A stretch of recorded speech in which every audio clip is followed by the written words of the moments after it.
घाटकोपरमधील महाकाय फलक कोसळल्यानंतर एनडीआरएफ आणि अग्निशमन दलाच्या जवानांनी त्याखाली अडकलेल्या अनेकांना बाहेर काढले.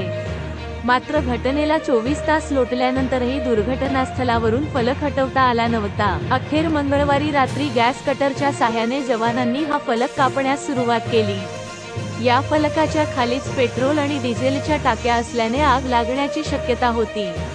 त्यामुळे खबरदारी म्हणून घटनास्थळी पाणी फवारण्यात येत होते. बुधवारी सकाळपर्यंत अर्ध्यापेक्षा अधिक फलक कापण्यात आला होता. बुधवारी सकाळी वेल्डिंग मशीन आणि गॅस कटरच्या साहाय्याने फलक कापण्यात येत होता. याच वेळी दुर्घटनाग्रस्त वाहनांतून पडलेल्या पेट्रोलमुळे आग लागली. मात्र अग्निशमन दलाच्या जवानांनी वेळीच पाण्याचा मारा करून आग नियंत्रणात आणली.